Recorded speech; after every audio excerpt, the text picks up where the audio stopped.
Hello everyone and welcome to another incredible game from round 2 of this year's FIDE World Cup. So many of you requested it and we all know for what reason, but even though it's the end game you guys want to see, I actually think the entire game is great and yeah, let's just check it out. So it's round 2, Lithuanian Grandmaster Titas Stremavicius, he defeated Sebastian Bona of Switzerland, also a Grandmaster in round 1. Wesley was seeded directly into round 2 as he's over 2750. Or rather, he's only supposed to be over 2650, but he is over 2750, so, you know, that helps. And the game is pretty wild. The first game ended in a draw, so this is the second game. If it's a draw, then they go into tiebreaks. If whoever wins this, then is seeded into round 3. So let's check it out. We have pawn to d4, pawn to d5 by Wesley, and knight to f3 by Titas. We have knight to f6, pawn to c4, e6 and knight to c3. We have bishop to e7 and a trade in the center. We have captures, and bishop to f4. Some kind of a queen's gambit declined, but also slightly resembling a London system. Pawn to c6, and now there are many games where pawn to e3 is played, but here we have pawn to h3. Queen to b6, the way I countered the London in pretty much any setup white plays. But yeah, it's obviously not a London. And queen to c2, you have to defend the b2 pawn. And now bishop to f5 is the idea. The queen is on c2, so you should prepare it. And there are some games where castles was played. Here we have the immediate pawn to g6. And it is now, as of move 8, that we have a completely new game. Wesley is preparing bishop to f5 and pawn to a3. It's well known that you can allow this in many similar setups with bishop to f5, queen to c1, and Wesley castles kingside. We have pawn to g4, bishop to e4, and bishop to e2, knight b to d7, and castles kingside. Bishop captures on f3, as the bishop will probably be less useful than a knight. We have bishop captures and queen back to d8. The queen did her job on b6. Now it's time to get back into the game. We have queen to c2 and knight to e8, preparing the knight to come to d6, but also you can now advance the f-pawn if you so choose. But pawn to e4, we have captures, also possible is to capture with a knight. Bishop captures on e4 is what Titas goes for. Knight d to f6 and rook a to d1. Okay, so normal developing moves. White may be a little bit better because of the bishop pair. Long term, you know, amongst human players, that is how we like to view reality. But, you know, as we know from our good friends, the engines, you know, it's pretty much always equal. We have knight to c7 and the bishop to g2. And sorry, what I meant by that was that, yes, although the positions are equal, it's not the same if you only one move holds the position or if you have a plethora of moves that you can choose from where everything is equal. So, you know, although both are equal, they're not equally equal. So queen to d7 and queen to b3. Okay, again, putting pressure on b7, on this entire diagonal, really. And, you know, there's this diagonal, the f7 pawn, g5 always has to be calculated. So it's a pretty interesting position. Again, nothing to fear here. Knight cd5, you're defending the b7 pawn, and bishop to e5. And this is where Wesley makes a little bit of a mistake. He should go rook a to d8. Instead, he goes rook f to e8, probably considering to bring the rook to d8 on the next move. But this is a problem. He missed something. And what did he miss? If you haven't seen the game, I mean, it's also, I know you guys are interested in the endgame, but it's also important to get to the endgame. So how do you exploit this queen to d7 inaccuracy? Well, I give you a couple of seconds. Pawn to g5. Congratulations if you found that. There's just no good way to handle this. I will give you the best reply. That is knight h5. It looks really bad, but that's what you should do. And after knight captures, c captures, and queen captures, yes, you lose a pawn. Now you go queen f5 and h4, defending the g5 pawn, and it's very, very hard for black to find some counterplay for that pawn. You're going to go rook to d8, and now either white goes back, offers a queen trade, or you can even capture on b7. And okay, now black claims that maybe, you know, being up in development and maybe having a safer king will be enough of a compensation. But after g5, Wesley played knight captures on c3. We have g captures on f6, and now knight captures on d1. We have f captures on e7, knight captures on f2, all top moves, and bishop to f6. You could also just capture the knight and then rook captures on e7, but Titas played bishop to f6. He says, nope, I prefer to have a passed pawn on e7, and it's not as if you can save this knight. So, there's that. And for that reason, rook captures on e7. The passed pawn is much too strong to be left alive. Bishop captures and queen captures on e7. Rook captures on f2, and now rook to d8. So we've concluded the first part of this game, which is Wesley blundering, Titas getting the advantage, and now it's time to push for a win. You're up a full bishop, but you're down 2 pawns. So Wesley does have some compensation.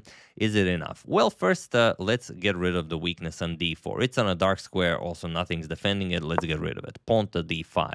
Okay, Wesley trades. We have captures, now putting pressure on that f7 pawn with both bishop, queen, and rook, and queen g5 check. We have bishop back to g2. You have to move the bishop back, otherwise you're going to lose that piece. So bishop to g2. Now you don't have to worry about f7 anymore, once you defend it, of course, and rook d7, defending on f7, defending on b7. And Wesley says, all right, what do you play here? The bishop is pinned, so you cannot win the pawn. We have queen to c3, a lot of dark square weaknesses around that black king. Queen to e7, also keeping an eye on the back rank, and also maybe hoping for some sort of a perpetual along the dark squares, but still, we're very far away from that. Rook f1, we have pawn to b6, and rook to e1. Attacking the queen, we have queen to d8, and queen to e5. Okay, beautifully centralizing the queen, controlling the entire board, and just claiming that you are much better, which you are. So Wesley does what the only thing he can do. He gets the rooks off the board, and then maybe he can, somehow hold this, get a perpetual, or maybe get some sort of a fortress, it's chess. Anything is possible. We have rook captures on d1, queen captures with check,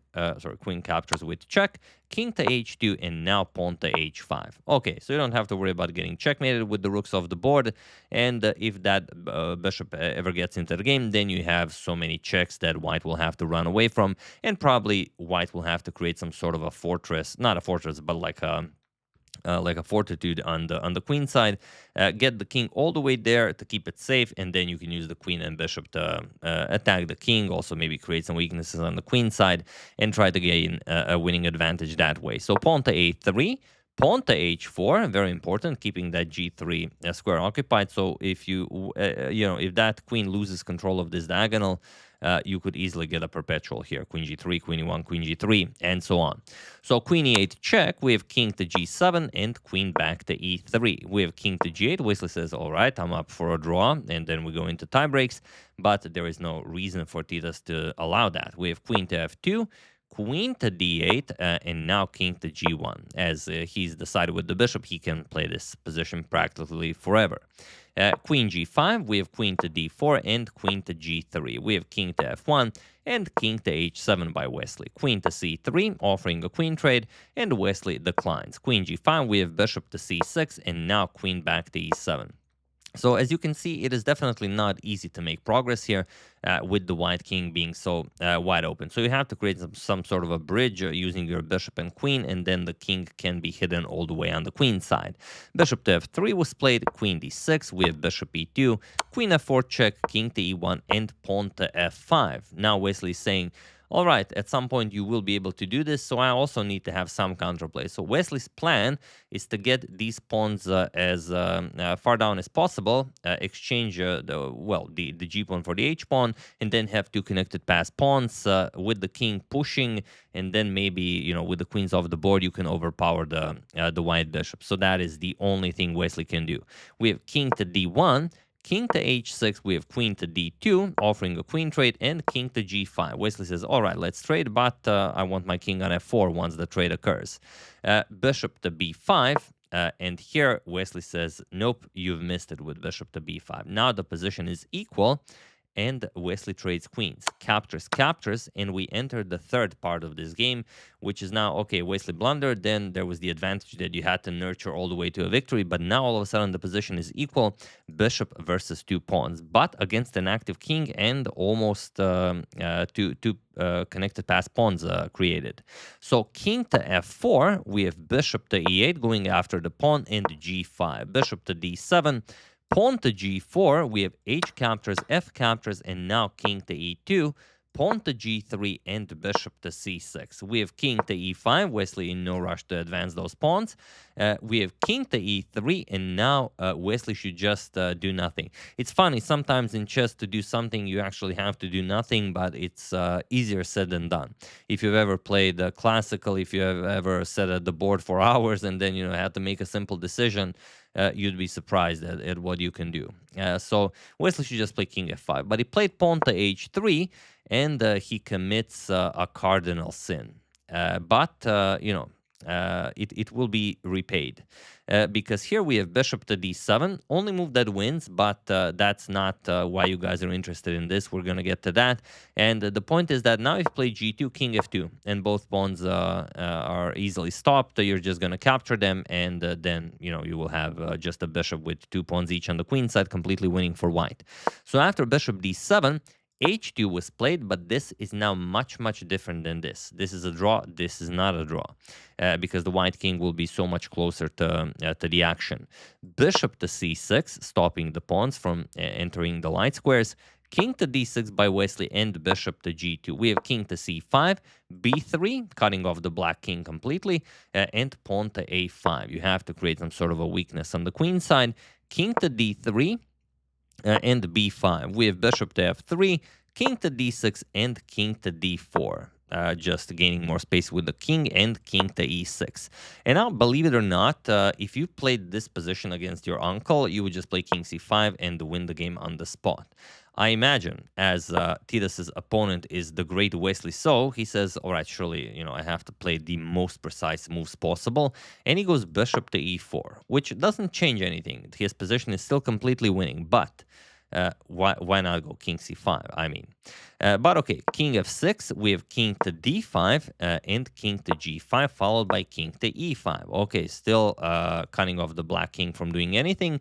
King to g4 and the bishop to g2. So now the black king is trapped, and you really have nothing to worry about here. He's controlling absolutely everything, and Wesley just has zero counterplay. But this is something that is very dangerous in chess. Sometimes when you're trying so hard to give your opponent zero counterplay, you actually give him counterplay, because a little counterplay is okay. I mean, you calculate everything is fine and you just win the game. But when you try to achieve the state of zero counterplay, then Kaisa tends to smile upon your opponent, and something appears out of nowhere. We have king to g5 by Wesley, and here it comes. Here is Kaisa smiling down upon Wesley, pawn to a4. And this is, this is this is the real cardinal sin of the game. Why would anyone play a4 when you can play pawn to b4? Okay, truth be told, b4 is a draw even in this position, but you have a light square bishop. Why would you fix your opponent's pawns on dark squares? That makes zero sense. The way to win this is, and okay, he did have 6 minutes on the clock, but the tension, he's about to beat Wesley. So I had so much stress over the board against opponents who are much well, I'm not going to say weaker, but they were weaker than Wesley So, and it's not easy when the tension is so high. But the way to win is bishop to h1. And the reason is, it's a beautiful one. I'm going to show it to you. After king g4, you're going to play king e4. And now after king to h3, you're going to play king f3. And it seems like, okay, how are we ever doing this? Well, you're going to play king h4. And now you're going to play pawn to b4. And after pawn to a4, you're going to play bishop g4.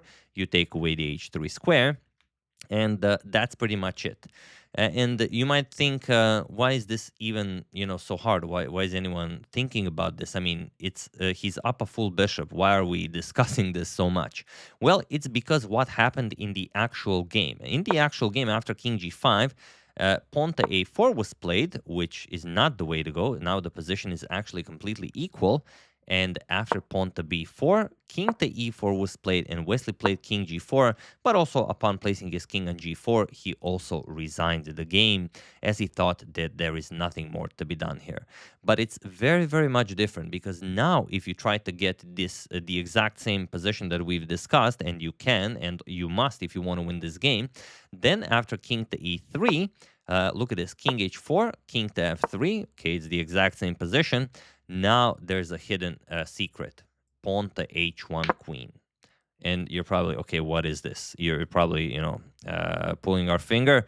Bishop captures king h3, stopping, or not stopping, inviting bishop to g2, because what else are you playing? Bishop to g2 check, king to h2, and now what do you play? You can go this just is impossible, as the pawn is covering f2, and even if you could, you wouldn't, because it would be stalemate. So here, bishop to f1, but now you play king g1, and you cannot capture on g3 because of king captures on f1. So what do you play? You go back, bishop to h3, just king back to h2, and there's nothing here. And even worst of all, if you go king to g4, then you're even going to lose the game.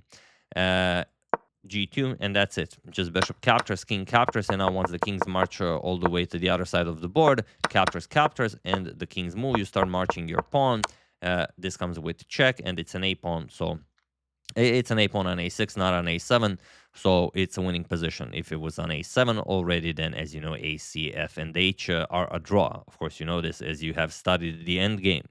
The difference is from that position and this position, where after king f3, like we said, h1 queen, and after bishop captures, king to h3, bishop to g2 check, king h2, and bishop to f1, king to g1, and everything is perfectly fine, because there's nothing on the light squares on the queen side. However, in the position that we discussed before, the position was sort of ruined with pawn to a4.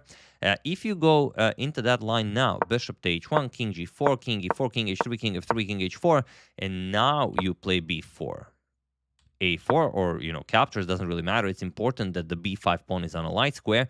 Now the exact same set of moves, bishop g2, h1 queen, bishop captures, king h3, and bishop g2 check, king h2, bishop f1, king g1 does nothing. Yes, of course, if you capture, then capture, but everything is hanging on the queen side. Bishop captures, I mean, that's it. There's nothing more for you to do. King g3, and once the king moves, king h1, only move, bishop to c6. You pin the g pawn.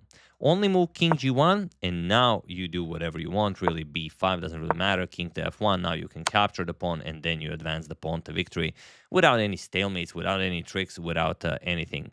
So it's, I mean, incredible. First, this terrible move. I mean, first Wesley messes up with this setup here, then allowing your opponent's pawns to be on dark squares when you have a light square bishop makes zero sense. And then, this saving grace appears out of nowhere, and then Wesley just plays king g4 and resigns. So, I mean, this game has it all. It makes zero sense, but yeah, I mean, it's sort of a double illusion. I think I don't think even Titas was convinced that he was winning or at any point, or that Wesley had chances of drawing this game, or when Wesley resigned, Titas was convinced that he was winning. There's a video, you can see it on his face. I mean, he has no idea that there was this opportunity of h1 queen, and then the pawns are just on dark squares. I mean, it's madness. But yeah, what does this mean? This means that Titas Stremavicius is going into round 3. He eliminates Wesley So from the FIDE World Cup, and I think I thought it was a bad idea. Before the round, Wesley gave an interview saying who are the favorites to win the World Cup. Wesley So said me. He said me, and also then he said, okay, me and Pragnananda and Vincent Keimer. But yeah, you can't say stuff like that. You can say it if you're Magnus. If you're anyone else, you cannot say that. But yeah, that's the game. Hope you guys enjoyed a tough break for Wesley. But what are you going to do? Big congratulations to Titas, and we're very much looking forward to what he does in round 3. So I hope you enjoyed it. Sorry for a bit of a lengthier video, but I mean, you've seen what you've seen. I would like to thank Francesco Corradi, Uzi Shalev, Francisco Santana, Deepak Gangadaran, and Eddie Sphere for a contribution to my channel. Thank you a lot. I really appreciate it. As usual, you can check 2 of my previous videos here. Thank you for watching, and I will see you soon. continuing to check upon your wonderful suggestions and whatever else happens in the chess world. So thank you all. I will see you soon, and have an excellent rest of your day. And if you still haven't, first link in the description below, download Lotus Chess and prepare for your games with the best possible options out there. You learn to play like an engine, but not like an engine, if you know what I mean. If you want to know what I mean, try it out and you'll see. It's the absolute best. See you soon.